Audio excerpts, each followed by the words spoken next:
nos acompanham pelo Zoom e também pelo YouTube.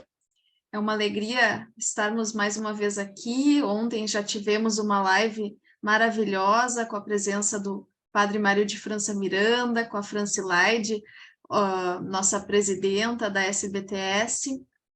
E hoje nós também temos um palestrante muito ilustre, também conhecido já da Sociedade Brasileira de Teologia Sistemática, Dom Antônio Luiz Catelã Ferreira. Então, é uma alegria também recebê-lo e que bom que ele acolheu esse convite, né? Muito caloroso nosso da diretoria da SBTS. E a gente vai, então, começar essa live lembrando do Papa Francisco, que hoje ele teve cirurgia, graças a Deus ele se encontra bem, está se recuperando bem. Então, que as nossas intenções de oração, que o nosso coração se volte ao Papa Francisco, né, e nossa força, né, a força do Espírito Santo também, dê essa recuperação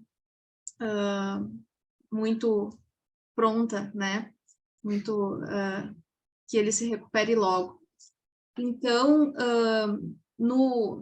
ontem, né, foi trabalhado o tema a dialética humano-divina na sinodalidade eclesial. E hoje, o Dom Antônio Catelã, ele vai tratar para nós sobre a dimensão pneumatológica da sinodalidade.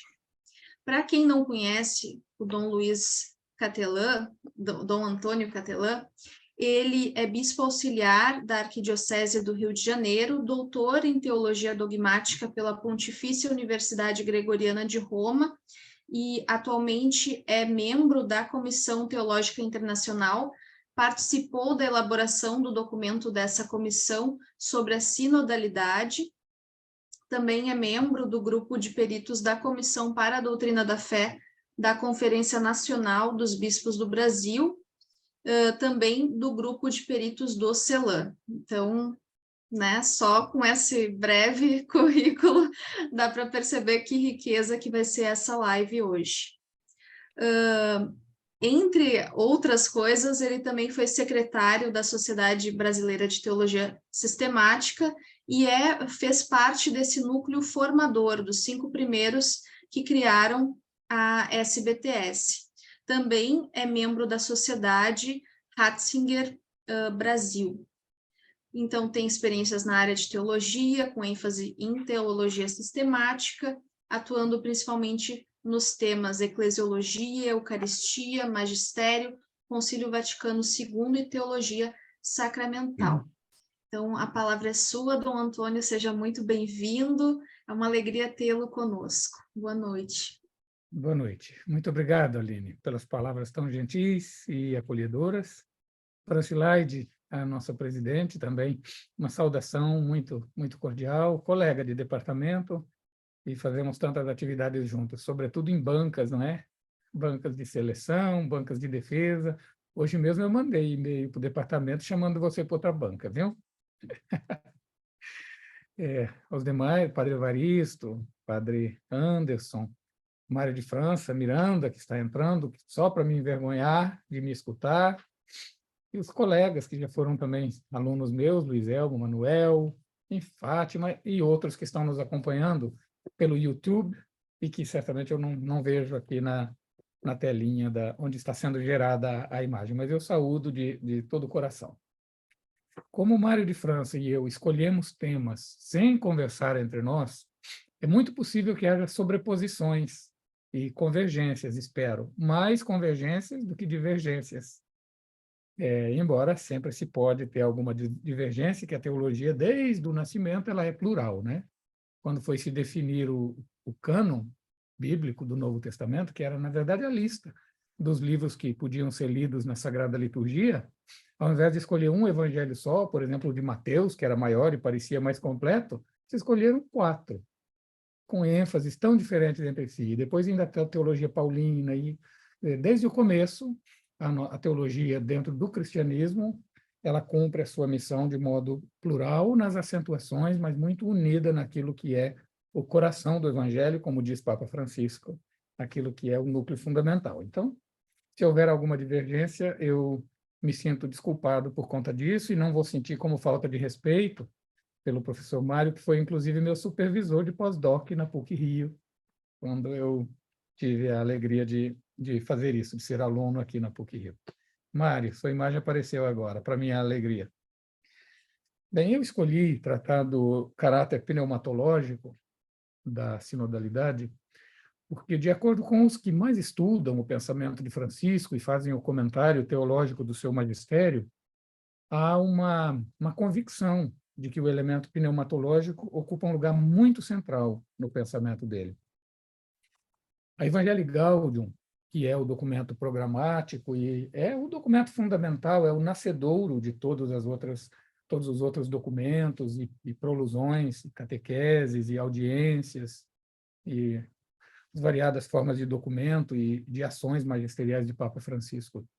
Ele dizia, e esses dias, ainda ano passado, durante a visita ad limina dos bispos do nosso regional, quando se tocou nesse assunto, ele repetiu que se ele não tivesse nada a acrescentar à Evangelii Nunciandi, ele não escreveria uma nova exortação depois do sínodo sobre a nova evangelização para a transmissão da fé.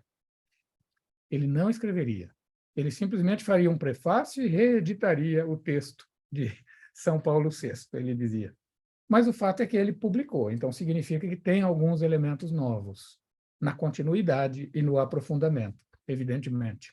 E um dos aspectos novos, olha, vocês vão me desculpar se eu erro nos números, que não sou muito bom na matemática, e não tô com a nota tomadinha aqui, mas na Evangelii Nunciandi, Espírito Santo, salvo engano, aparece 6 vezes explicitamente. Na Evangelii Gaudium, 36. São 30 vezes a mais. É uma coisa exponencial de aumento de menções. Claro que se a gente pega só as palavras isoladinhas, elas não significam em si grande coisa. Mas quando a gente olha em que lugares elas estão, em que contexto elas estão, aí se ganha ainda muito maior força. Então, um dos motivos da escolha do tema, o aspecto pneumatológico da sinodalidade é esse, porque estou convencido, depois de ter lido outros grandes mestres, entre os quais o Mário de França, que o caráter pneumatológico é central no magistério de Papa Francisco. Não vou explorar as razões disso, porque nos levaria um bocado longe. Tem também uma segunda razão. Na mídia, de modo geral, e até em certa mídia católica, que de um certo modo entra nesse ambiente, assim, assume um caráter um pouco mais jornalístico, tende a haver uma acentuação dos aspectos estruturais do sínodo. Tende a haver essa acentuação de mudanças estruturais. E até mesmo grandes causas que a gente já tem, certas bandeiras, a gente tenta fazê-las passar nos processos sinodais. Então, por conta disso, a gente faz determinados simpósios, faz determinadas alianças, faz determinados, assim, quase que conchavos, se me permitem o uso de uma palavra tão rude, mas pondo entre aspas. Então, a gente já vai com resultado para processos sinodais. E aí a gente fica atento, encontrando brechinhas e ocasiões para fazer passar aquilo que a gente já tem concluído. Então, isso se relaciona com aquilo que o Papa Francisco vem chamando de patologias da compreensão da sinodalidade. E que até ele foi mais sereno com relação a isso do que o documento para a fase preparatória do caminho sinodal, do processo sinodal que nós estamos vivendo, em vista da Assembleia do Sínodo dos Bispos deste ano e do ano que vem. Naquele Instrumentum Laboris, eu comecei a olhar o indicativo de patologias num processo sinodal é muito maior, tem um léxico muito mais amplo do que o de Papa Francisco. E, por fim, porque me parece que a dimensão sinodal se coloca o sínodo no seu contexto eclesial de modo mais justo do que quando a gente parte de outros pontos. E Papa Francisco também insiste muito em que sínodo é sínodo da Igreja. Tem uma ocasião, inclusive, que ele diz, como dizia Santo Inácio de Loyola, da nossa Santa Mãe Igreja hierárquica, ele chega a citar. Assim, num discurso de abertura de sínodo. Então, a pneumatologia, o elemento o Espírito Santo permite a gente enfocar o aspecto justo, me parece, eclesiológico do sínodo. Por isso, eu vou desenvolver a minha fala em 3 momentos, possivelmente de tamanho desigual. Um primeiro, explorando falas de Papa Francisco, que eu vou ler e comentar, onde a gente colhe as ideias, as noções, as experiências que estão conectadas com o tema pneumatológico, com o Espírito Santo. No segundo momento, eu vou apresentar um comentário de algumas passagens de Papa Francisco que tratam justamente dessas patologias, desses pequenos desvios ou grandes desvios dos processos sinodais, com a intenção de perceber, espero não estar equivocado na leitura, de que esses equívocos provêm de déficit pneumatológico, déficit na compreensão da pneumatologia de Francisco. E o último, é o mais saboroso de todos, a terceira parte da minha fala, é a leitura e um breve comentário de uma passagem pneumatológica da última homilia feita por Papa Francisco. Espero que não seja realmente a última em sentido absoluto, a última que fez, e é a homilia de Pentecostes desse ano. Então, a primeira parte são citações e comentários de passagens pneumatológicas referentes ao sínodo. O caráter pneumatológico é um dos distintivos da teologia da sinodalidade de Francisco. Ele afirma repetidamente que protagonista no sínodo e nos processos sinodais é o Espírito Santo, protagonista. Na abertura da Assembleia Especial para a região panamazônica, ele afirma isso, cito, sínodo significa caminhar juntos sob a inspiração e a orientação do Espírito Santo. O Espírito Santo é o ator principal do sínodo. Por favor, não o afastemos da sala. Foram feitas consultas, tiveram lugar debates nas conferências episcopais, no conselho pré-sinodal. Foi elaborado um instrumento de trabalho, que, como sabeis, é um texto mártir destinado a ser destruído, porque é ponto de partida para o que o Espírito fará em nós. Aqui, ele indica uma série de instrumentos que foram utilizados pela Igreja. Consulta, debates em conferências e no conselho pré-sinodal, elaboração de instrumento labores que deve ser saraivado de análises e de críticas. Ele fala, então, de 4 instrumentos utilizados pela Igreja. E deixa claro que esses instrumentos todos têm uma finalidade, que sejam ponto de partida para o que o Espírito Santo fará em nós. Isso é muito importante, porque não se trata de um quietismo. Não é não fazer nada, improvisar e deixar que o Espírito Santo vai falar na hora. Há um processo eclesial de razão, de reflexão, de escuta, de partilha, de discussão, que é interpretado pneumatologicamente, que é interpretado, esse processo multifacetado, como caminho que a Igreja faz para escutar o Espírito. E, mesmo assim, um instrumento labores como conclusão de um caminho sério e bem feito, ele não é texto final. Ele deve ser ainda martirizado, como usa o Papa Francisco. Uma expressão que, aliás, aqui na CNBB, aqui no Brasil, a gente usa muito para os textos prévios, justamente por isso. Mas os antigos também diziam, não é, Mário? Texto castigado, castigatum, versão castigada, versão corrigida. E continua Papa Francisco agora, de novo cito, da mesma ocasião. E agora, caminhemos sob a orientação do Espírito Santo. Agora devemos permitir que o Espírito Santo se expresse nesta Assembleia, que se expresse entre nós, se expresse conosco, através de nós e apesar de nós. Apesar de nossas resistências, que é normal que existam, pois a vida do cristão é assim. Ele não tem nada de idealização nisso. Não tem nada de pseudo-misticismo. Tem um caminho realista que conjuga a ação da Igreja e a ação do Espírito Santo. No documento com o qual o Papa Francisco reformou o regulamento do Sínodo dos Bispos, documento que teve uma ampla consulta, vários teólogos, conferências episcopais foram consultados, que é um texto breve, Papa Francisco quis que ele tivesse um prolegômeno, um prefácio teológico, que fundamenta os cânones que vêm depois. Inclusive, alguns comentaristas disseram que o prefácio, esse prolegômeno, tem um respiro muito mais amplo do que os cânones, do que as normas que vêm depois. Alguns dizem que, em alguns aspectos, aquelas normas não estavam plenamente à altura do prefácio. É a opinião de alguns que a gente teve a ocasião de ler e até de ouvir. Bem, eu não avalio desse modo, e, inclusive, o Papa Francisco já, um texto tão recente, ele já modificou coisas no regimento do sínodo. A última delas, por exemplo, dizendo a jornalistas: todo mundo que estiver no sínodo, na condição de membro de sínodo, não importa se é bispo ou leigo, se é homem ou mulher, se estiver no sínodo como membro do sínodo, votará. Isso não era previsto desse modo na Episcopalis Communio, esse é o nome do documento, a comunhão episcopal. 12 vezes o Espírito Santo é mencionado em 3 páginas. 12 vezes. Esse documento, o Papa Francisco afirma o seguinte, cito: a consulta dos fiéis segue-se, durante a celebração de cada assembleia sinodal, o discernimento por parte dos pastores, especificamente designados, unidos na busca de um consenso que não nasce de lógicas humanas, mas da obediência comum ao Espírito de Cristo. Consulta. Então, em princípio, tendencialmente, na fase das consultas, todos podem participar.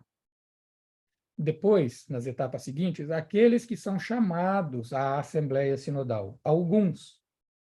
E, por fim, o Papa, que, tendo escutado tudo isso, se pronuncia. Essa dinâmica, todos, alguns e é fundamental na metodologia sinodal. E ela também tem a ver com a pneumatologia. No todos, o elemento pneumatológico, como a gente encontra em Lumen Gentium 12, é o sensus fidelium, o senso de fé dos fiéis, que é uma qualidade pneumatológica, que é uma dádiva do Espírito, que é um carisma com o qual é enriquecida toda a Igreja. Então, o fundamento da participação do todos é pneumatológico, é também sacramental. São os sacramentos da iniciação cristã, batismo, confirmação, eucaristia, que não dá para eu explorar esse aspecto sacramental aqui, eu gostaria até de um outro dia voltar a esse aspecto, se não aqui, num outro ambiente. Mas, então, tem um elemento objetivo sacramental tem uma referência especial ao Cristo como mediador, e tem um aspecto pneumatológico, que é o carisma, que, inclusive, esse sensus fidelium é que confere, senso de fé dos fiéis, é que confere aquilo que se chama no latim a infalibilitas in credendo, que a Igreja, no seu conjunto, crendo, não erra na adesão a Deus, não erra no acolhimento da palavra salvífica. Por quê? Porque assistida espiritualmente pelo Espírito Santo, como na teologia joanina é muito clara, o outro Paráclito, que é dado pelo ressuscitado, nos guiará à plena verdade. Então, é um elemento pneumatológico que ali entra em questão. Depois, esses alguns têm dupla fundamentação. Tem uma fundamentação sacramental, no caso dos que são eleitos por serem bispos, e antes se chamava Sínodo dos Bispos, agora simplesmente se chama Sínodo, foi tirado dos bispos, do nome, depois da reforma da Cúria Romana. Então, alguns representando todo o episcopado, num pequeno grupo que representativo do episcopado, é por conta do sacramento da ordem, por causa do episcopado, plenitude do sacramento da ordem. E outras pessoas, em virtude da eleição e da escolha, por causa da perícia, da experiência, que gozam naquela matéria. Então, de novo, a gente tem aí uma conjugação sacramental pneumatológica na composição do alguns, que são os sinodais. Como na primeira etapa, sacramental pneumatológico, também na segunda, no alguns, a mesma coisa. E, por fim, que em termos de igreja mundial, igreja universal, é o Papa. Também é em força de sacramento e de carisma. Sacramento porque o Papa é um bispo, é o bispo da Igreja de Roma. E carisma, porque ele exerce o ministério petrino em virtude de um carisma. Então, a conjugação sacramento-carisma, ela acompanha essa combinação de todos, alguns e que é típica da dinâmica sinodal. É. Bem, então eu volto aqui à leitura do texto, que estava fazendo um comentário longo aqui, do texto de Francisco, quando ele diz que há consulta dos fiéis, o todos, segue-se durante a celebração de cada Assembleia Sinodal o discernimento por parte dos pastores e dos especificamente designados, em busca de quê? De um consenso que nasce não de lógicas humanas, mas da obediência comum ao Espírito de Cristo.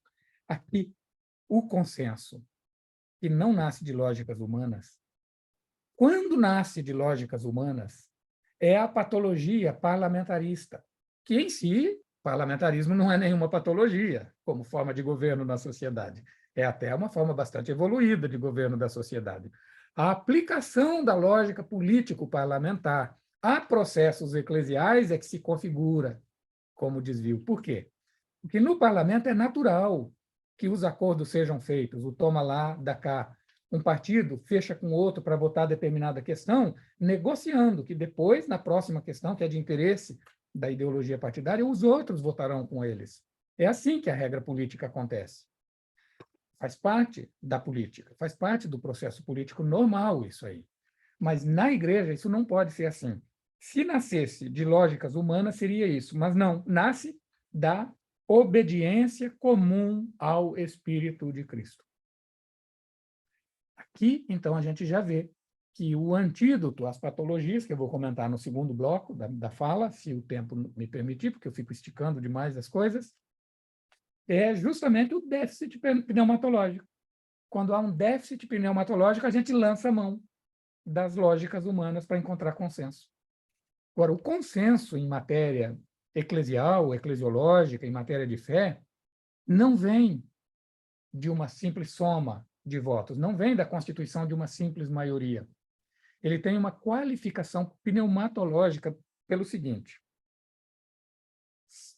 Nesse passo da Episcopalis Communion, Papa Francisco faz uma citação de um discurso de Papa São João Paulo II, um discurso que ele fez ao Colégio dos Cardeais sobre o tema do consenso. E a citação que Francisco faz de São João Paulo II é a seguinte: quando se trata mesmo da verificação da própria fé, consensos não resulta da contagem de votos, é fruto da ação do Espírito, alma da única Igreja de Cristo. Aqui, eu poderia dizer o seguinte: entrou na metodologia do caminho sinodal, da preparação para o sínodo, na etapa continental, algo que foi sugerido para a etapa das igrejas particulares, que vinha como um dos anexos do instrumento de trabalho para a primeira etapa, que é uma dinâmica chamada escuta espiritual, ou escuta sinodal. E ela funciona em 3 círculos. Tem uma inspiração muito jesuítica isso. Para discutir um dos temas que está proposto no caminho sinodal, cada um, num momento de oração, reflete sobre que contribuição quer dar. Toma nota da contribuição que quer dar numa palavra-chave, uma pequena expressão, para não esquecer. E feito isso, larga a anotação e começa uma rodada em que as pessoas se escutam e se anota justamente para não esquecer e também para não mudar, enquanto escuta os outros. Aí cada um contribui no pequeno grupo com aquela convicção que lhe tocou no coração pelo estudo do Instrumentum Laboris e no momento de oração. Todo mundo tem mais ou menos o mesmo tempo para falar e todos os participantes têm também o dever de falar. E todos, reciprocamente, se escutam com muita atenção. Feito isso, entra em ação um momento de oração, um silêncio, de 3 a 5 minutos, que o Papa introduziu também na Assembleia Sinodal Plenária Geral. E o que se faz naquele momento? Cada um se pergunta: enquanto eu ouvia o que os outros falavam, que emoção eu senti? Que foi que eu senti que mais me tocou? Não pode ser o que eu levei. Tem que ser o que outra pessoa levou. E aí todos se escutam nesse momento de segunda rodada. E aí vem, então, a terceira rodada, que se trata de fazer uma síntese e se perguntar: na segunda rodada, quais foram as coisas que geraram confluência? Em que cada um falando não da própria ideia, mas da dos outros, onde se geraram consensos. Aí isso é o que aquele grupo leva para o plenário. E aí, os consensos que se percebem no plenário são tomados como sinais da moção do Espírito Santo. Veja só, de novo a gente tem a conjunção de um elemento eclesial, representado no pequeno grupo, de oração, fala e escuta, e o elemento pneumatológico, que é um ato de fé. A gente atribui àquela convergência, por fé, a inspiração, a atuação do Espírito Santo, a moção, ele usa, não inspiração propriamente. Então, tem uma consequência metodológica isso, essa afirmação dele da Episcopalis Communion. Depois, esse aspecto, vou saltar, da relação entre o bispo e seu povo. Eu já comentei dos momentos de silêncio. A justificativa que ele deu na Episcopalis Communion, num discurso de 2021, no discurso na abertura da 15ª Assembleia Geral Ordinária do Sínodo dos Bispos, ele diz o seguinte: depois de cada 5 intervenções, um silêncio para quê? Cito: para permitir que cada um preste atenção às ressonâncias que as coisas ouvidas suscitaram no seu coração para aprofundar e apreender o que mais o impressiona. Esta atenção à interioridade é a chave, palavras de Francisco, chave para se efetuar o percurso, reconhecer, interpretar e fazer escolhas. A chave é essa. Então, se a gente volta lá, o consenso que não nasce de lógicas humanas, mas do espírito, a gente entende o que é que ele tem em mente quando fala isso. Tem um outro aspecto muito importante, é o tema da oração e do simbolismo espiritual do sínodo. A oração, primeiro. Ele diz o seguinte, na Episcopalis Communion: cada assembleia é um momento importante de escuta comunitária daquilo que o Espírito Santo diz às igrejas. Apocalipse 2:7. Por isso, é necessário que, no decurso dos trabalhos sinodais, recebam destaque particular as celebrações litúrgicas e outras formas de oração coral, para invocar sobre os membros da Assembleia o dom do discernimento e da concórdia. União dos corações, concórdia. Mais um elemento que, além daquela escuta com qualidade espiritual, a oração comunitária, celebração da Santa Missa, a oração diária da liturgia das horas e outras formas de oração que se adota num sínodo. E, além disso, ele diz o seguinte: convém também que, segundo a antiga tradição sinodal, seja solenemente entronizado o Evangelho no início de cada dia, lembrando também, simbolicamente, a todos os participantes da necessidade de se tornarem dóceis à palavra divina, que é a palavra da verdade. Então, o sínodo, a aula, a Assembleia do Sínodo, ela é semicircular. Tem lá a mesa da presidência. À frente da mesa da presidência, o que antes era colocado numa capelinha lateral, o Papa mandou fazer a entronização do evangeliário. Cotidianamente, enquanto se faz a oração ao Espírito Santo, entra o evangeliário. Não é que põe no começo e deixa lá, que às vezes está lá 1 dia, 10 dias, 20 dias, quase que começa a fazer parte da paisagem. Não pode ser elemento de paisagem. Ele é entronizado, tem dinâmica para chamar a atenção e destacar esse elemento. Então, a confluência dos elementos espirituais em vista da dinâmica, da dinâmica pneumatológica. No discurso de 2015, comemorando os 50 anos do Sínodo dos Bispos, sobre isso ele disse o seguinte: uma igreja sinodal é uma igreja da escuta. Povo fiel, colégio episcopal, bispo de Roma. Estão percebendo a dinâmica? Todos, povo fiel, alguns, colégio episcopal, o bispo de Roma. Cada um à escuta dos outros, e todos à escuta do Espírito Santo, que é o Espírito da verdade, para conhecer aquilo que ele diz às igrejas. De novo, aquela convicção de que, escutando adequadamente aos outros, se escuta o Espírito Santo. Isso porque o sínodo é, segundo ele, como ele disse na abertura do sínodo dos jovens, um exercício de discernimento. Franqueza no falar e abertura na escuta são fundamentais para que o sínodo seja um processo de discernimento. Veja, Eu precisaria aqui fazer várias outras citações, não vou fazê-lo, em que ele fala da fala franca, da fala corajosa, da fala confiante, da fala aberta, no sínodo que é um espaço protegido, protegido para que cada um possa falar com franqueza. E só essa segurança de falar com franqueza permite que venha do profundo. Então, o momento da oração, da entronização do evangeliário, da celebração da Eucaristia, não é um pseudo-misticismo, achando que a gente vai ter uma locução interior, que vai ter... Em nós, através de nós e apesar de nós. Então, tem que ter a fala franca, para que isso aconteça. Ele continua. O discernimento não é slogan publicitário, não é técnica organizativa, nem é uma moda deste pontificado. É um procedimento interior que se enraiza no ato de fé. O discernimento é o método do sínodo e, simultaneamente, é também o objetivo a que nos propomos. É método e é objetivo.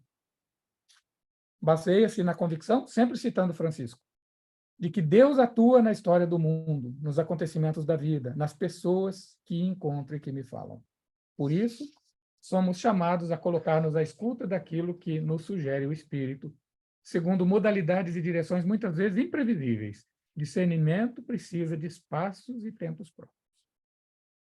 E no fim desse sínodo para os jovens, assim, naquelas vezes que ele levanta o rosto e fala o que não está no papel, que ele improvisa algumas coisas, depois, na versão oficial, se introduzem esses elementos, mas não estava no papel, não estavam. Ele diz o seguinte: olha, duas coisinhas me estão a peito. Sínodo é um espaço protegido para que o Espírito Santo possa agir. Por isso, as informações que se dão são gerais e não são as coisas mais particulares, os nomes, os modos de dizer as coisas com que o Espírito Santo trabalha em nós.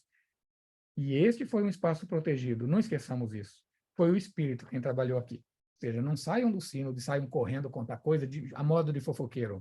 Se pode falar coisas gerais, temáticas gerais. Não é para ficar falando, fulano falou isso, brigou com o ciclano, porque falou e fica parecendo que o sínodo era simplesmente uma guerra entre, porque fica com essa... Então, é a observação dele no sínodo da juventude.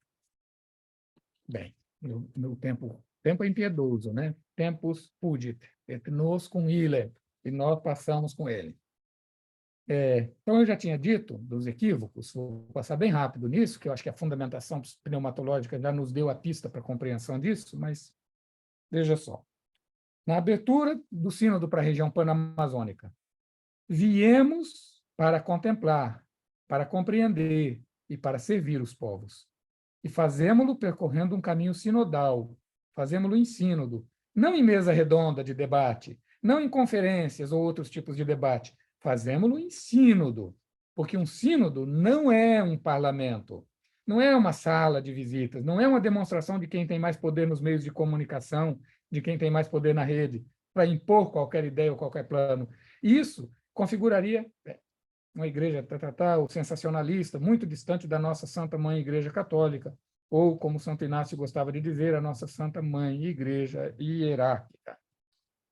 Em 2015, no Sínodo sobre a Família, segunda Assembleia sobre a Família, olha o que ele diz. Gostaria de recordar que o Sínodo não é um congresso, não é uma assembleia de debates, não é um parlamento ou um senado onde nos pomos de acordo. Sínodo é uma expressão eclesial, ou seja, é a igreja que caminha unida para ler a realidade com os olhos da fé e o coração de Deus. É a igreja que se questiona sobre sua fidelidade ao depósito da fé. E aí ele retoma: sínodo não é um parlamento, onde, para alcançar um consenso ou um acordo comum, se recorre à negociação, a pactos ou a compromissos. O único método do sínodo é abrir-se ao Espírito Santo. Bem, eu acho que eu não preciso ficar falando mais sobre isso. Ele fala de novo das mídias, ele fala de novo de distorções ideológicas, quando ele diz, por exemplo, sempre da região panamazônica. As ideologias são uma arma perigosa. Temos sempre a tendência de nos agarrar a uma para interpretar um povo. Você me lembra Cazuza? Ideologia, eu quero uma para viver. As ideologias são redutoras, levam-nos a exagerar nossa pretensão de compreender intelectualmente, mas sem aceitar compreender, sem admirar, sem aprender assimilando. E então entendemos a realidade em categorias. As mais comuns são os ismos, e aí segue. Então, chega disso. Então, me parece que a gente só compreende os alertas que Papa Francisco faz sobre os perigos, os riscos de distorções no caminho sinodal, se a gente faz a reflexão sobre o elemento pneumatológico, que se conjuga daí com o sacramental, com o metodológico e com o sentir com a igreja mais geral, que é o senso de fé. Na homilia de Pentecostes, ele diz o seguinte, um pouquinho mais longo, mas não vai nem 5 minutos, vocês me permitem ler, né? Eu peço desculpas. Nós vemos o Espírito Santo agir na igreja, a partir do dia de Pentecostes. Notemos, porém, que o Espírito não dá início à igreja propondo instruções e normas à comunidade, mas descendo sobre os apóstolos. Cada um deles recebe graças particulares e carismas diversos. Toda essa pluralidade de dons diferentes poderia gerar confusão, mas o Espírito, como aconteceu na criação, gosta de criar harmonia precisamente a partir da pluralidade. A sua harmonia não é uma ordem imposta e aprovada. Não. Na igreja há uma ordem organizada segundo a diversidade dos dons do Espírito. Citação de São Basílio Magno. De fato, em Pentecostes, o Espírito Santo desce em muitas línguas de fogo. Dá capacidade a cada um de falar outras línguas, de ouvir a língua própria falada por outros. Em outras palavras, ele não cria uma língua igual para todos, não apaga as diferenças, as culturas, harmoniza tudo, sem homogeneizar e sem uniformizar. E isso deve fazer-nos pensar no momento em que a tentação da retrogradação procura homogeneizar tudo em disciplinas apenas de aparência, sem substância.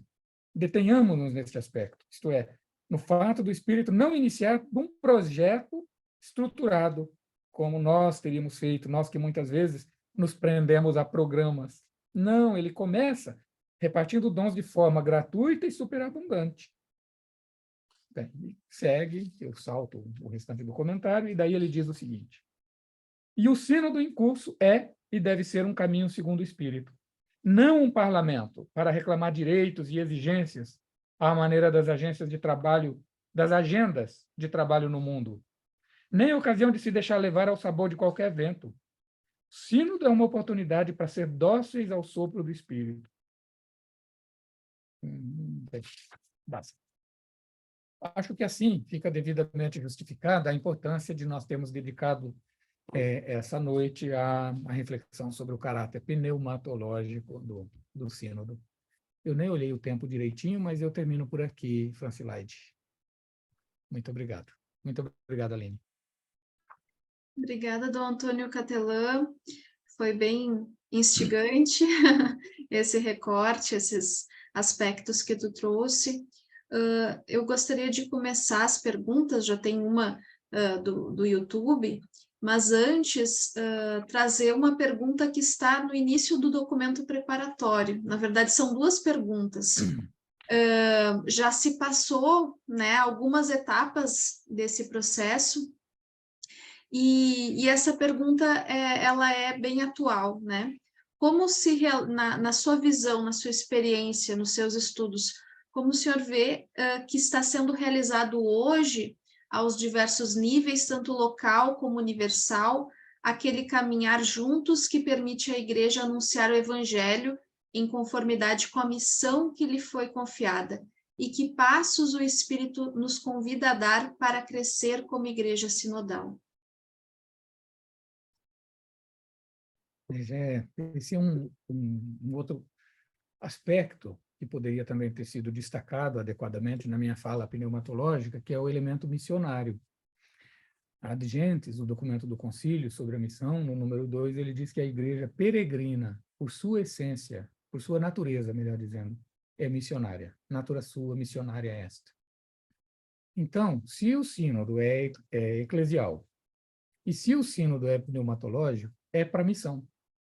Não é só para reorganizar a casa e a igreja ficar mais de acordo com a agenda, sei lá, eu disso ou daquilo, ou para fazer o politicamente, sei lá. Não é para isso. É para que a igreja se reestruture, se reforme em tudo que ela precise se reformar em vista da missão.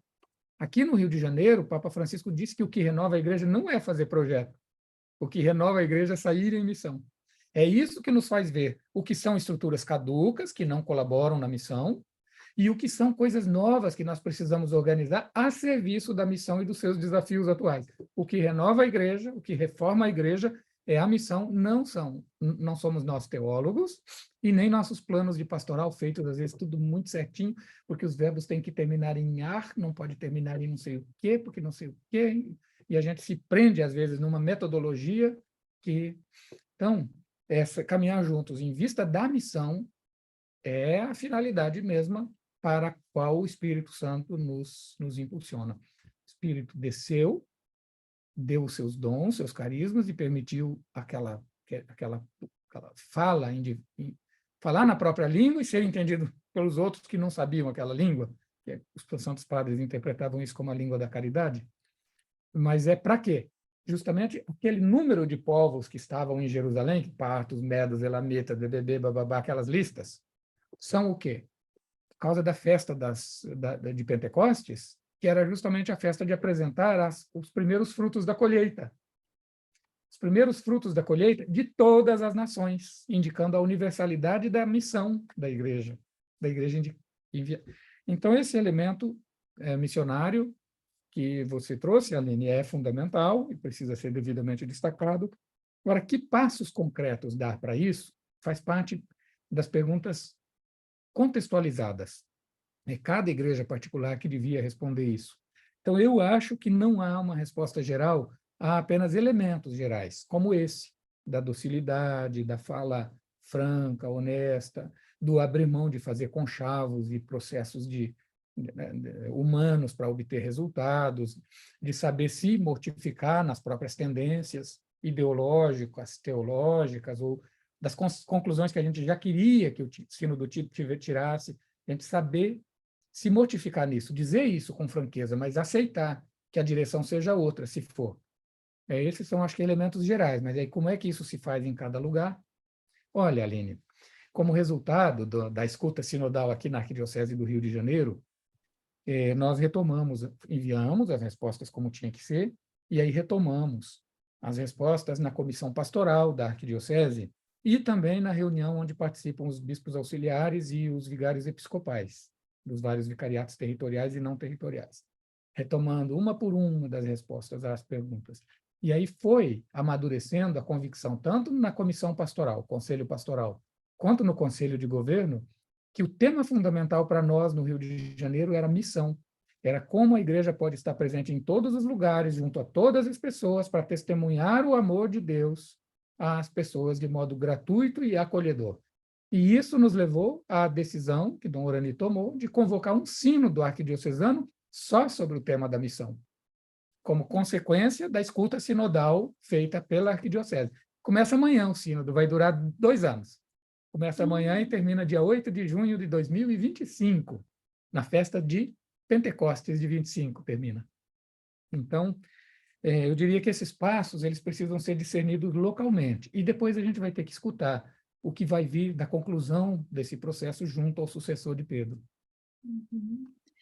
Relacionado a esse sentido, né, da sinodalidade, do sínodo, o Akosalamat, espero que seja assim que se fala, ali no YouTube, ele pergunta: sabemos que este caminho sinodal não é algo novo, mas que desde os primórdios da igreja esteve presente. Como ensinar tal aspecto aos fiéis em face dos ataques ao sínodo? Os ataques ao sínodo não devem nos preocupar muito. Se a gente ficar condicionado pelos ataques ao sínodo, como aparecem nas mídias, ficar respondendo isso vai gerar em nós uma dialética que vai nos deixar presos nisso, como aquela história da dialética do senhor e do escravo de Hegel. Que é simplesmente deixar de lado isso daí, esses ataques ao sínodo. Quando num ataque, por ser ataque já não merece a nossa atenção. Quando algo é dito com serenidade, com seriedade, com fundamento, e que critica algum aspecto de um caminho que a gente está tomando, a gente pode dar atenção a isso. Inclusive, a história do cristianismo conhece a possibilidade de que se fale para o Papa isso, para o bispo próprio, para o próprio pároco, que se diga que está dissentindo dele por tal e tal razão. Teve uma vez que, na discussão sobre se o batismo dos hereges era válido ou não, e se um que foi batizado na heresia donatista se convertesse à igreja, à católica, como dizia São Cipriano, se ele devia ou não ser rebatizado. E a igreja africana sustentava que deveria, e não pode haver batismo válido onde não há validamente a igreja de Cristo. A igreja de Cristo só é uma, que Cristo é a cabeça, e Cristo não é cabeça de 2, 3, 4 corpos, é de um só, que existe de modo dividido, mas é um só. E Roma era de outro parecer. O sínodo romano, o Papa, a tradição da Igreja de Roma, era da opinião da validade do batismo, que, aliás, foi o que terminou prevalecendo. Mas São Cipriano, quando o Papa impôs a eles, a África, o costume romano, sem dizer nenhum outro argumento, simplesmente porque é a antiga tradição da Igreja de Roma, e não deu nenhum outro argumento, São Cipriano escreveu ao Papa uma tradição, mesmo muito antiga, se não estiver de acordo com a verdade, não passa de um erro inveterado, de um erro que se envelheceu, um erro inveterado. Veja só, um bispo escreveu isso. Tem outro que foi a Roma para discutir com o Papa a data da Páscoa. De novo, está na agenda, essa coisa de discutir a data de Páscoa por causa de 2025, por causa de Nicéia, e da coincidência de 25, a Páscoa vai ser o mesmo dia para católicos, ortodoxos e tudo mais. É uma questão ecumênica importante essa. Bom, pois teve um, eu não quero falar o nome dele, que eu estou com receio. São Policarpo, não é? Foi a Roma discutir, acho que foi Policarpo. Foi a Roma discutir com o Papa essa questão, não conseguiram chegar num consenso, mas o Papa cedeu a esse bispo a presidência de uma Eucaristia, da qual o Papa participou.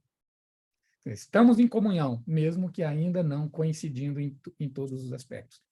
Então, essas coisas não nos devem assustar, não nos devem assustar. Talvez as críticas a Papa Francisco estão sendo das mais ferozes que a gente já viu, e a tudo que ele fala e faz por parte de alguns grupos, porque as mídias sociais elas potencializam muito essas coisas, e potencializam, sobretudo, a polarização. Mas em outros tempos, com outros meios, havia também críticas muito duras. Paulo VI que sofreu com isso. Uma vez eu comprei num sebo um livrinho publicado pelas Paulinas sobre o Papa e a dissensão. São falas de Papa Paulo VI sobre isso. Quanto sofreu ele sobre isso? Então, não quero comparar qual Papa sofreu mais, qual Papa é mais mártir da mídia, qual Papa... Francisco tem sofrido muito, isso se deve dizer. Mas não nos deve assustar e nem condicionar. A gente deve seguir o caminho sinodal com serenidade, senão esse ruído todo não nos permitirá discernimento. Certo. Uma dúvida do Diego Rocha é referente ao discernimento, a esse processo de discernimento. Ele pergunta: cabe ao magistério o julgar, ou melhor, o discernir, se uma inspiração é do Espírito Santo ou fruto de raciocínios simplesmente opinativos? Em termos finais, sim. Em termos últimos, sim, mas não de modo automático e não sem a utilização das mediações adequadas, como o Papa falou lá, escuta, debates, conversas nas conferências, nas reuniões pré-sinodais, no instrumento labores. Por fim, sim, nós católicos temos alguém que dá a última palavra, é o Papa. Então, em última instância, sim, mas não sem fazer um caminho de escuta. Inclusive, para bispos, para padres, tem documentos que falam que a gente não deve se apartar, se afastar dos votos dos fiéis nos nossos organismos de conselhos. A gente não deve se afastar do voto, sobretudo se ele for unânime. A gente deve ter razões muito, muito, muito claras para dizer isso não pode por tal e tal razão. Mas daí isso vai se basear também na sua perícia teológica, no seu conhecimento. Mas o Concílio Vaticano II, quando fala do magistério, ele faz a citação de Santo Irineu de Lyon e fala do carisma certo da verdade. E há vários artigos sobre isso, inclusive de Ignace de la Poterie, do grande cardeal Ladaria, que eu conto com muita alegria na lista dos amigos, meu ex-professor. Então, existe sim um carisma comunicado no sacramento da ordem em vista de que a igreja não fique como um anal à deriva. Em última instância, tem alguém que pode dizer uma palavra de discernimento. Obrigada, Dom Antônio. Tem mais uma pergunta aqui da Fátima. Eu também quero convidar o pessoal que está aqui no Zoom também, se quiser levantar a mão e perguntar com a sua própria voz, fiquem bem à vontade. Antes de falar da pergunta da Fátima, nós vamos, só para avisar que nós vamos fazer um sorteio no final, e já está, não exatamente chegando no final, mas ainda tem um tempinho. Então, a Francilaide vai preparar o sorteio. Cada um que está assistindo, comente, pode ser aqui no chat do Zoom ou no chat também do YouTube, escolha um número de 1 a 50 e a gente vai sortear esse número. E tem 3 livros do professor Padre Mário de França Miranda para a gente sortear, e é um grande presente, né? Também quero esse. Tem que concorrer, né? Aham, Eu já comprei. Se eu ganhar, eu te dou. tá bom. Eu ganhei já uns na nossa reunião presencial, alguns livros do Padre França, mas se tiver mais, eu também quero. Mas então, a pergunta fazendo esse breve intervalo, propaganda, assim, mas agora a pergunta da Fátima. Quando o questionário respondido nas paróquias será apresentado e refletido no sínodo? Fátima, o questionário respondido na paróquia, ele passou por uma síntese na diocese, em todas do mundo. Aí aquela síntese da diocese, de cada diocese, foi enviada para a Conferência Episcopal. E a Conferência Episcopal fez também uma síntese. Então, a paróquia podia mandar até 10 páginas. A diocese podia mandar para Brasília até 10 páginas. E Brasília para Roma até 10 páginas. Então, só os consensos foram sendo realmente anotados. Não é que cada opinião de cada paróquia do mundo possa estar. Agora, a gente espera que as principais opiniões estejam, porque a gente espera que nas principais haja um consenso que seja fruto da atuação do Espírito. Mais Bom, alguém gostaria? Fala, eu, Francilaide. eu queria primeiro agradecer a Dom Catelã pela brilhante fala. Realmente, Dom Catelã, mesmo que o tema tenha sido tocado tanto hoje, como também ontem com o padre França Miranda, em vários aspectos, abordada a questão sobre o Espírito Santo, sobre a sua ação, mas foi outra palavra, né? Então, assim, não se preocupe, porque não está.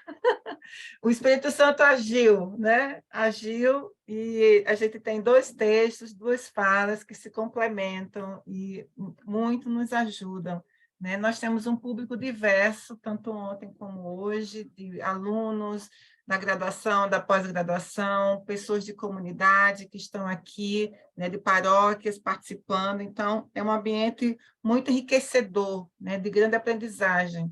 E mesmo que tratemos de um tema que, bom, já se foi falado em muito, né, mas sempre tem algo de novo. Eu acho que a proposta da Sociedade Brasileira de Teologia Sistemática, né, com essas 2 lives, mesmo que o senhor tenha dito, tão pouco, só 2, bem, com essas 2 lives é de contribuir, né?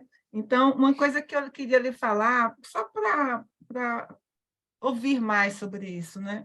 A gente está no processo, e essa ação do Espírito Santo, que em nossas vidas é tão forte, né? De nos conduzir, de nos inspirar.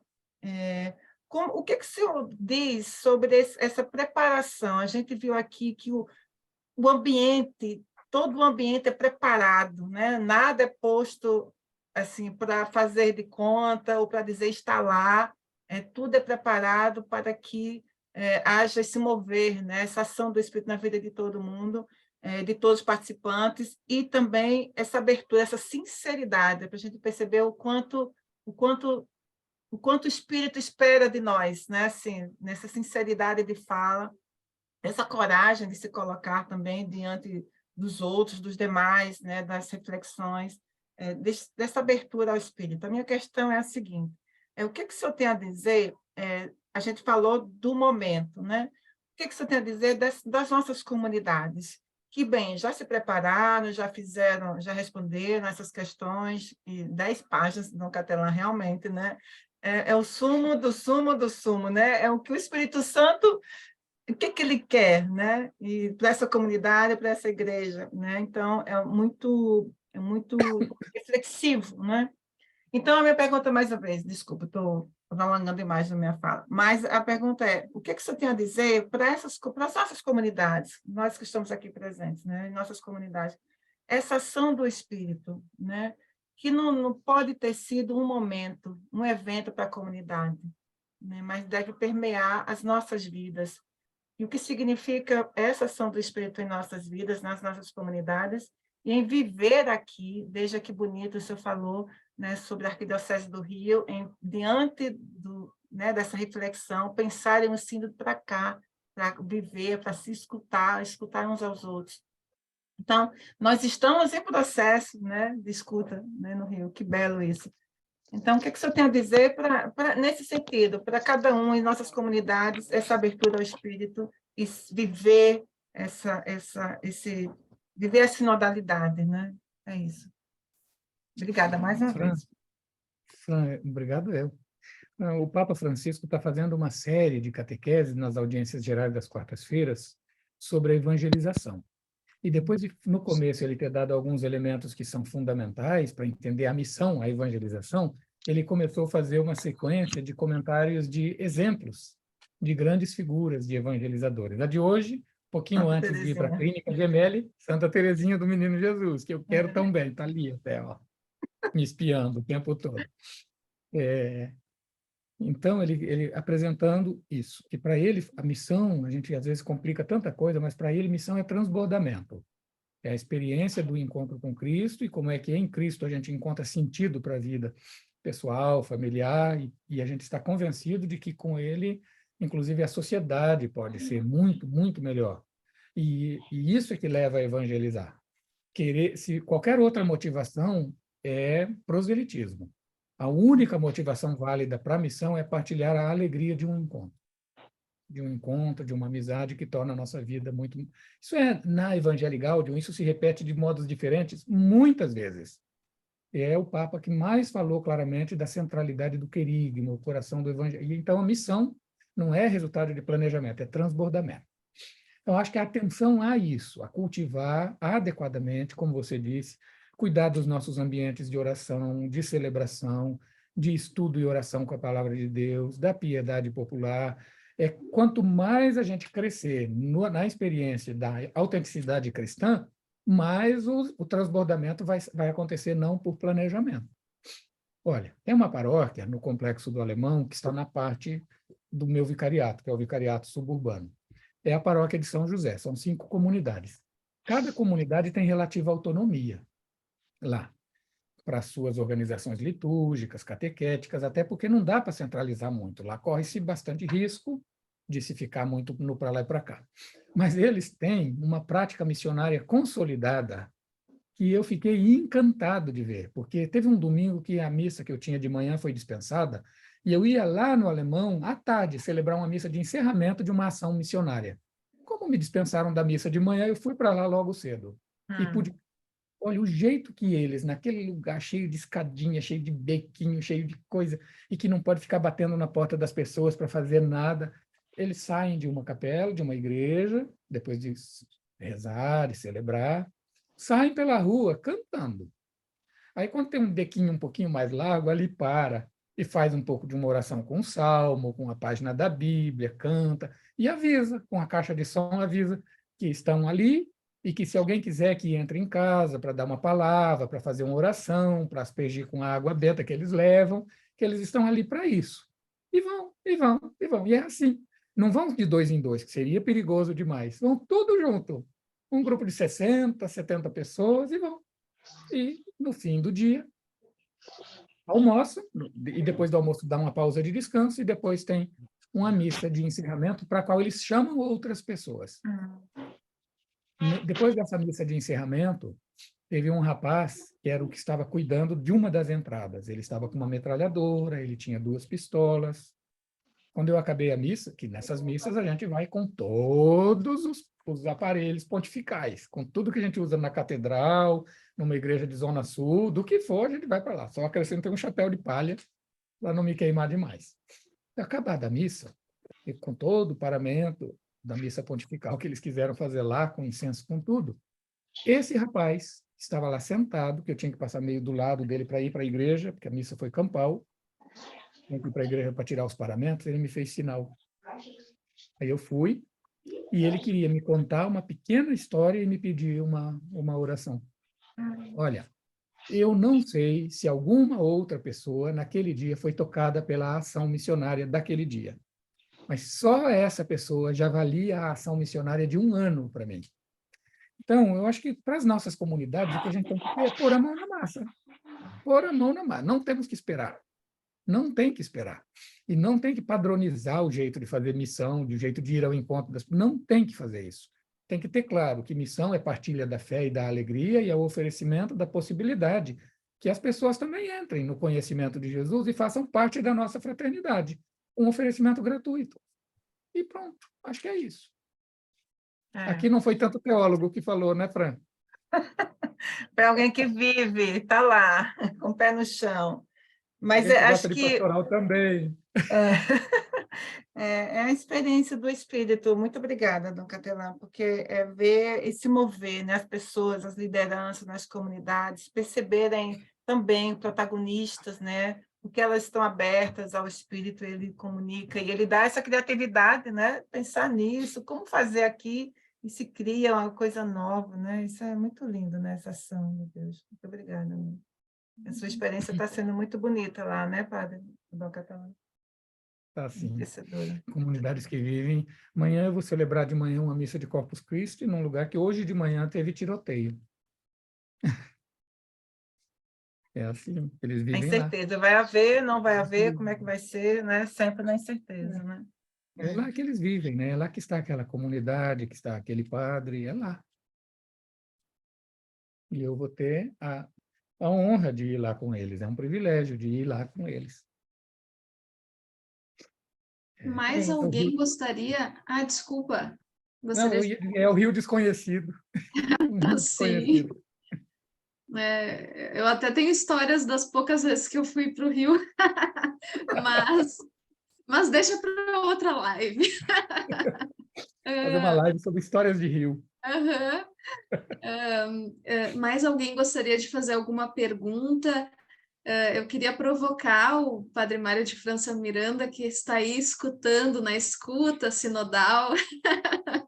Queria provocar ele para dar uma palavrinha nessas 2 lives que nós tivemos, né? 2 colocações muito próximas, né? Com temas próximos. Padre Mário de França, há mais dissenso ou há mais consenso? O que o Espírito Santo provocou?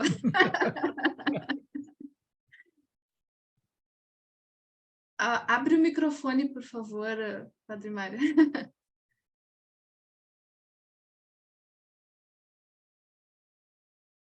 Mário, eu acho que basta tocar na barra de espaço. Se você está usando o computador, toca a barra de espaço.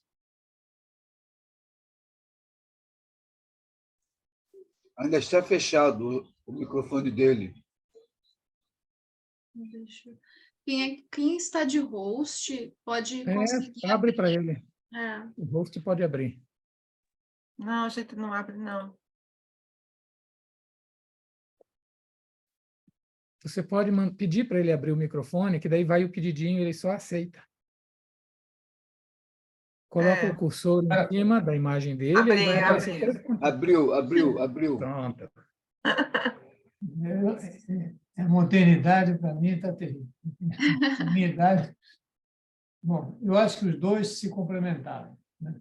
Eu peguei mais um embasamento mais antropológico. Claro, vai terminar no Espírito Santo. E, de fato, ele é que é o responsável, né, por tudo isso. E o Dom Catelã, eu acho que tomou, sobretudo, textos muito ricos, né, no magistério da Igreja. Eu creio que ele é mestre nisso, né? Tem uma capacidade enorme de conhecimento, né, dos documentos da Igreja. E valoriza, né, porque a gente, às vezes, vê correndo, né, e ele, eu acho que fez um trabalho muito bom nesse sentido, de mostrar como é que o Espírito Santo entrou, né, dentro, cada vez mais, do magistério. Né? Isso já vem desde Paulo VI, desde, né, João Paulo II também já insiste nisso, né? E assim por diante. Então, eu creio que foi muito bom, porque houve essa complementação, né, de ambos, né? É um tema muito, como ele mostrou aí, muito complexo, né? E, e estamos entrando numa experiência também, né? Uma coisa nova, né? Uma coisa que talvez na igreja primitiva, menos gente, era mais fácil, né? Agora, uma igreja de, como eu dizia, 2 bilhões, de 100 milhões de católicos, né? Participação ali.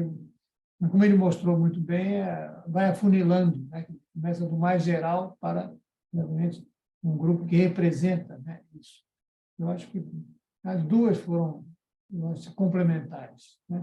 E acho que também parabéns para a Francilaide, né, que está à frente disso, né, e que está levando para diante esse sonho que eu tive de ajudar os teólogos, sobretudo sistemáticos, que são perdidos por esse continente chamado Brasil, né? E muitas vezes fazem ótimas teses na Europa, né? Mas depois caem numa cidade interior sem recursos, né? Sem ajuda, sem diálogos, né? Isso aí, eu acho que a gente teria que remediar um pouco, né? Então, a minha ideia era essa, né? Que a gente, seja através da mídia, seja através de encontros presenciais que vamos ter, já tivemos alguns, a gente possa remediar um pouco esse problema, né? Essa é a finalidade dessa Sociedade Brasileira de Teologia Sistemática.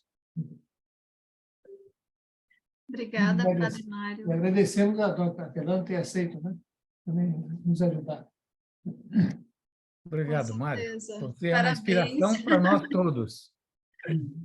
Ô, Fran, você viu que o Ives fez uma pergunta a respeito das Sim, mulheres e das pessoas LGBT no processo isso. sinodal?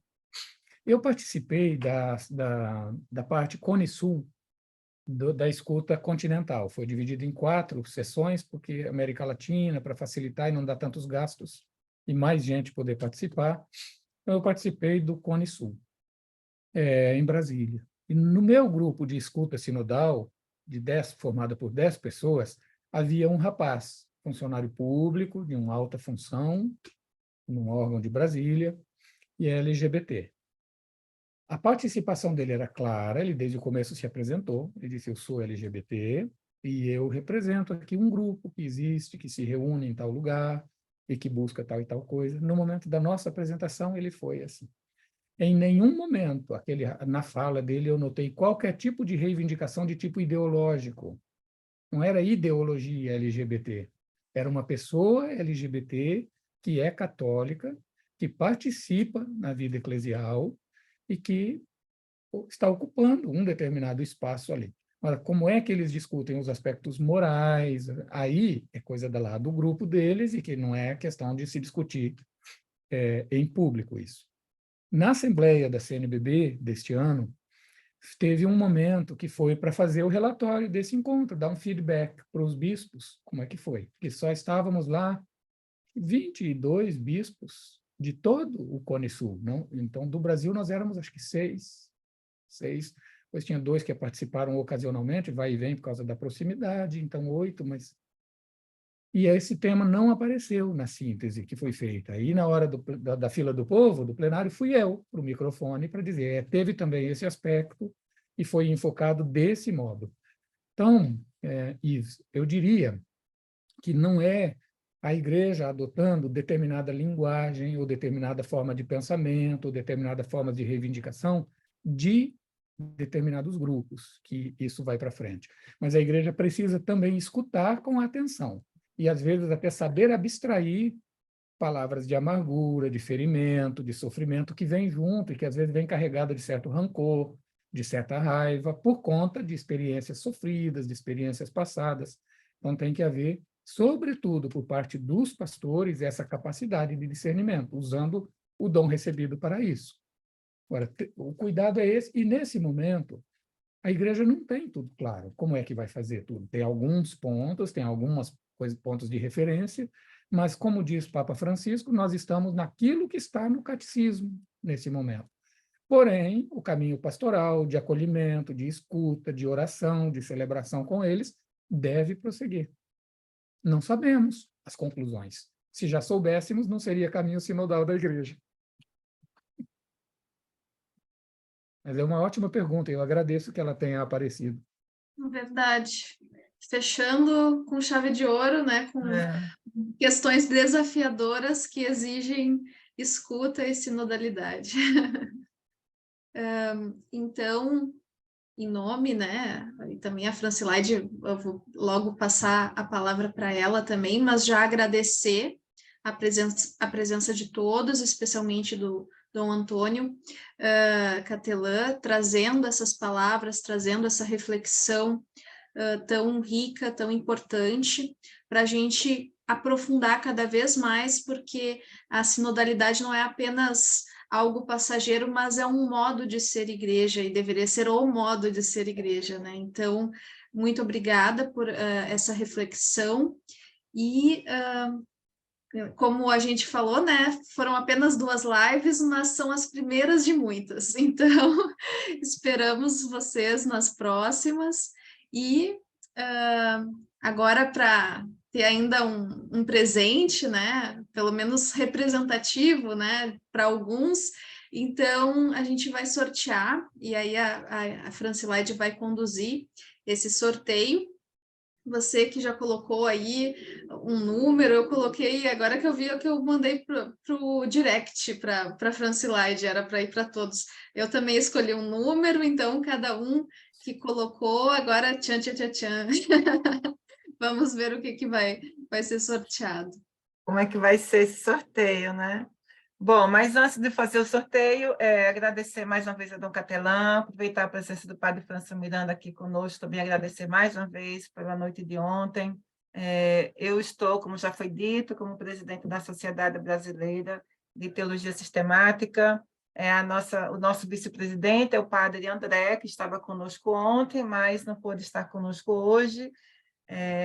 E ele é o vice-presidente, é o secretário, o professor Padre Érico Rames, a vice-secretária Ana Aline, que está aqui conosco, mediando esse momento, o tesoureiro é o Padre Evaristo, que também está aqui entre nós, Padre Francisco Evaristo, e o tesoureiro é o padre, são tantos padres, o tesoureiro é o vice-tesoureiro, é o Diogo Pessotto, que está nos acompanhando pelo YouTube.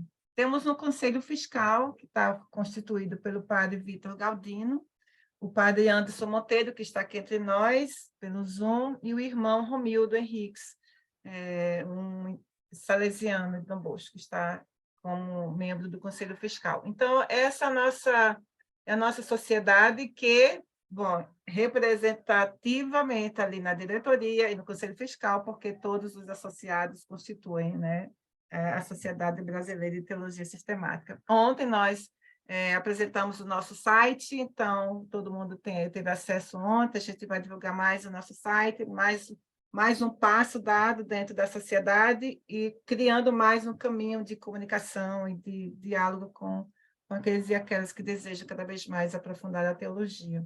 Então, gente, mais uma vez, muito obrigada à presença de todos e todas. Foram 2 momentos belíssimos, assim, estamos felizes com essa oportunidade de ter contato com vocês e ter a presença aí do Dom Catelã e do Padre Mário de França Miranda ontem. Bom, como é que vai ser o nosso sorteio? Todo mundo colocou um númerozinho, nós temos 3 livros do Padre França, que ele falou ontem, para a gente divulgar, fazer o sorteio hoje. Tem um site aqui que me dá a possibilidade de realizar o sorteio. Eu vou colocar aqui um número, vou sortear o primeiro número agora, entre 1 e 50. Então, quem já fez a sua seleção, já colocou esse número, a gente vai sortear. Preparem-se aí. Então, o primeiro sorteio, o primeiro número foi número 10. Alguém escolheu o número 10? Alguém? Quem escolheu, diga aí que sim. Aqui na sala ninguém escolheu 10. Lá no YouTube, alguém escolheu o número 10? Não. Não, também não. Não pode escolher mais outro, viu? Já foi. Outro. Outro número agora, número 15.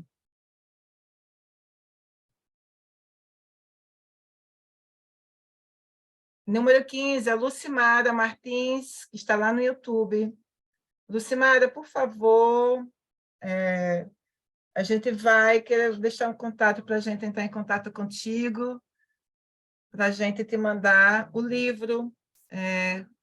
Aline, coloca, por favor, o nosso e-mail, né, para a Lucimara entrar em contato conosco. Ela manda um e-mail para a gente, para a sociedade, e ela manda com seu endereço, e a gente vai enviar o livro para você, Lucimara.